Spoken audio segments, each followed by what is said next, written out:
This seed generates a multitude of Mesa Badlands mountains, which generates in hundreds of blocks around spawn, giving you some beautiful generation as well as some strange commodities here and there.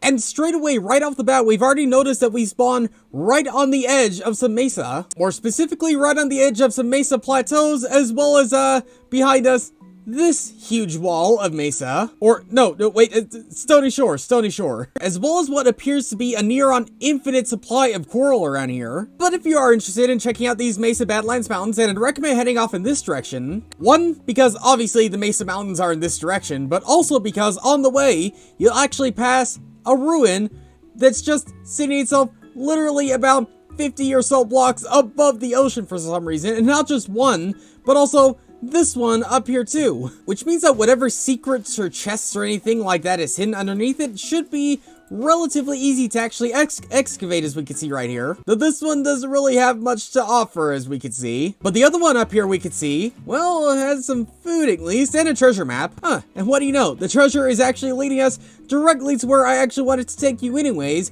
being this huge mesa mountain. And because we have these very steep mesa walls right here, or Stony Shore walls, as we can see, we get this incredible looking landscape, like looking off over the entire ocean. And to be fair, Mesa Badlands, they always have a chance of spawning in these huge mesa mountains and everything like that, but honestly, does that ever make them that less cool? I mean, I don't think so. And again, this is just one of many we will be checking out inside this one seed. But before that, this treasure map, which by the way, you just need to head yourself down here, and right at these coordinates we can see right here, just dig yourself down just a few blocks down here, and then you get yourself the treasure. But why bother digging for treasure when you could just walk to treasure, mainly because there's also a ruined portal that's just hitting itself literally right next to this beautiful mesa mountain too. And I guess if you're a Flint person, then this ruined portal has you covered. Speaking of things this ruined portal has you covered, if you actually use it to go to the nether, then this is the type of nether you'll actually be able to spawn inside of, and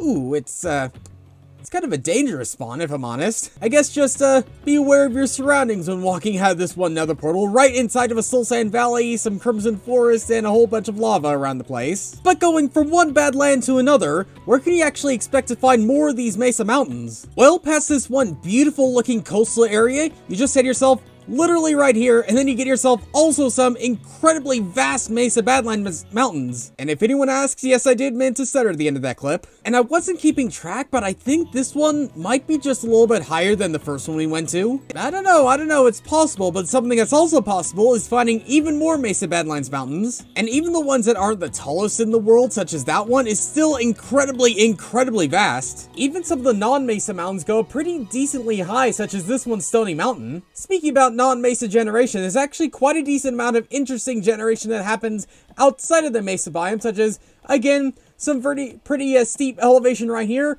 as well as one of the steepest islands I've seen in a while. Like, we're literally all the way up at Y152, and we just have sudden and steep drops all around us. And speaking about steep drops, what's at the bottom of them is actually something that's quite interesting, because we have some lush cave blocks around here too. Now, this isn't the most impressive lush cave I've ever seen in the world, but it is still cool to see it on the surface, if anything. But back onto the mesa, or at the very least, very near it, because one structure everyone can expect to find inside of a Mesa Badlands is an abandoned mine shaft on the surface. Well, this one is kind of an exception, because it's not technically inside of the Mesa Badlands, but rather, right near it, as we can see right here. Now, granted, this isn't the biggest mine shaft I've ever seen in the world, but still, the fact that, like, a Mesa mine shaft just happened to spew itself over into another biome, it's a pretty cool thing, it's pretty cool. But of course, there are typical Mesa mine shafts around the places we could see. But enough of weird Mesa generation, how about some more cool Mesa generation,